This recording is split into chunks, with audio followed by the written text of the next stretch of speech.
So I just got done with the Diablo 4 Season 3 developer live stream. It ended up being a little bit over an hour, close to an hour and a half actually. We have a ton of information about Season 3, and I wrote notes about it all. If you want to go ahead and scroll through it slowly or put it on 0.25 speed, feel free to do so. But I'm going to give you all the quick rundown here, hopefully in like 10 minutes or so. Starting off with the previous season notices that they wanted to mention. First off, the boss ladder, things like the Uber Duriel and things like that are going to continue in Season 3. I think it was a really fun mechanic, and I'm happy to see that.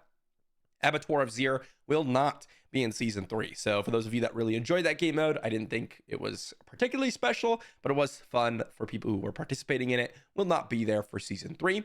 As for bigger picture things they wanted to mention before they started talking specifics, the start date for Season 3 is going to be January 23rd. There's going to be new seasonal companions that kind of are representative of your overall powers kind of boost that you're going to be focusing on in Season 3. New vaults or new dungeons, a new story revolving around purging Malpheus from the vaults. If I spelt that wrong, apologies. The gauntlet, it's going to be like a weekly challenge rift, and a brand new city that we're probably going to be using as our hub, run by constructs. Starting into the details here, the constructs, this is going to be your power chase, is what they specifically said. This is how you're going to be really feeling the improvement of your character throughout the season.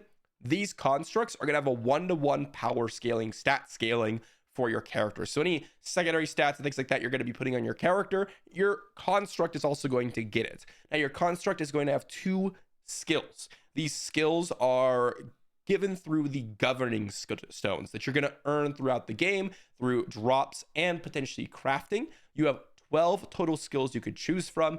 And then you have 27 different tuning stones that can be used to modify the skills. And each skill that you put on your construct can be modified 3 different ways with 3 different tuning stones. So 3 tuning stones per skill. This is a lot of different combinations and different things you can go about going and improving your overall build with your construct. So I'm really curious to see. This is a lot of information to kind of pull in. The different ways you can modify it include things like just going with a pure damage construct, or you could do things like making it so they buff up your character individually, right? Like making it so you can apply vulnerable with your construct. So different strategies obviously involve different builds, and there's so many different modifications and variations that I'm sure we're going to have to run a lot of tests and time on this specific concept.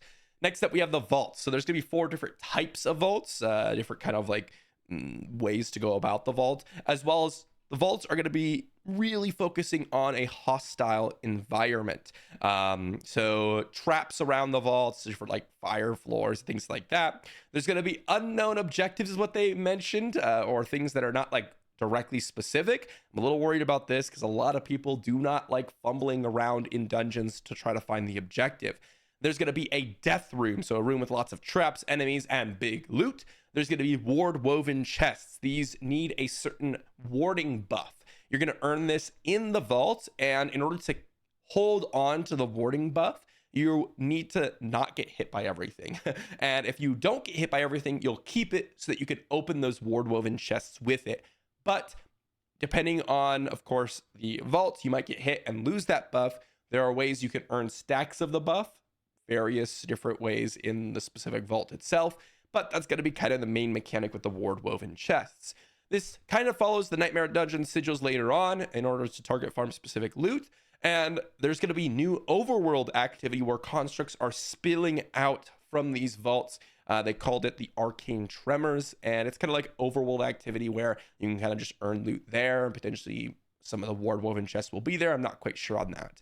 There's also going to be the leaderboards and the gauntlet, which they talked about a little bit in the previous seasons. So this is not going to be at the start of Season 3. They want you to experience Season 3 before you actually just chase leaderboards, which I'm sure some of you are going to be a little bit annoyed about for those of you more competitive. They're going to be fixed seed and non-linear, which that means basically it's going to have the same layout for everyone, and you're not just about running through the dungeon as quick as possible. Instead, you're going to kill enemies and gather what they call proofs of might. This is essentially a glorified challenge rift, okay?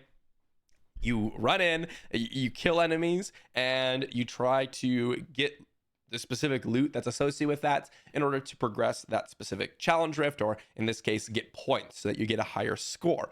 There are weekly leaderboards that are permanent. So if you do particularly well, you'll go into a specific leaderboard that will keep your name on that leaderboard forever. And then there's going to be the seal of the worthies. These are things that you can kind of earn that represent that you did pretty good in the specific gauntlet without actually being on the leaderboards. Now, the leaderboards will be separated based on, parties, non-parties, classes, etc. So if you have like a druid that you just want to push leaderboards for just that character, then you have a solo druid leaderboard, as well as a group leaderboard. So for those of you that are really being competitive or trying to be competitive, this will kind of factor all of those things in.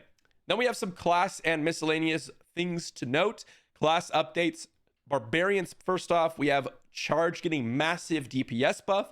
A lot of the power is going to be moved into the skill rather than the legendaries. Walking Arsenal is going to be buffed. Shouts are changing. They want it to make it so that you don't have to run all the shouts or none of the shouts for it to be worthwhile. And then Overpower is too strong, so it looks like they're going to give it a nerf. Sorcerer, Lightning Spear, crits can now vulnerable people. Paragon legendary nodes are buffed. Meteor gets a new unique and buffs. That is the Starfall Coronet. You can now have charges for Meteor, and you can spawn additional Meteors, things like that associated with the unique. But that looks to be a really, really fun unique. And then they're going to be doing some ball lightning enhancement nerfs. So just keep note of that. Rogue, there's going to be massive buffs to ranged skills and underused upgrades and skills.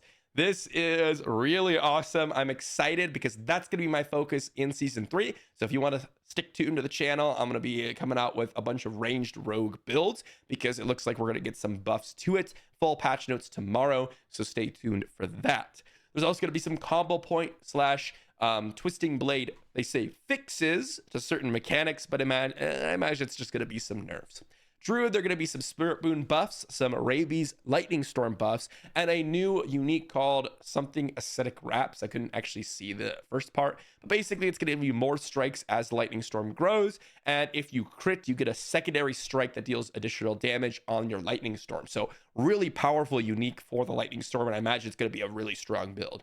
There's also going to be some nerfs to the Blurred Beast unique, so Shred over here was not working as intended apparently, so there's going to be some nerfs to that. Then we have some Necromancer changes.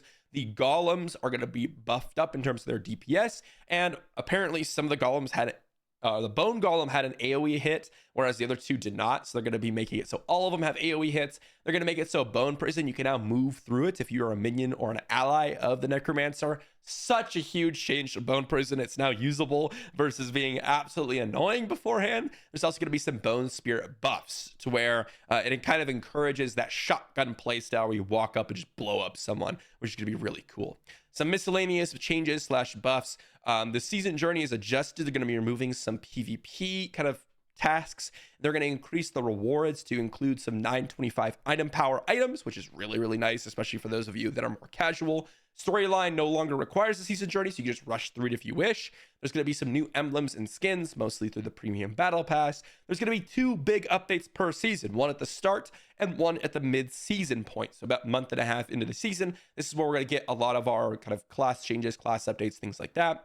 Hell Tides are always on now, so there's going to be a small 5-minute break between the Hell Tides, but for the most part, they're going to be always on versus, waiting an hour before the next one starts. WASD movement is now going to be inside the game.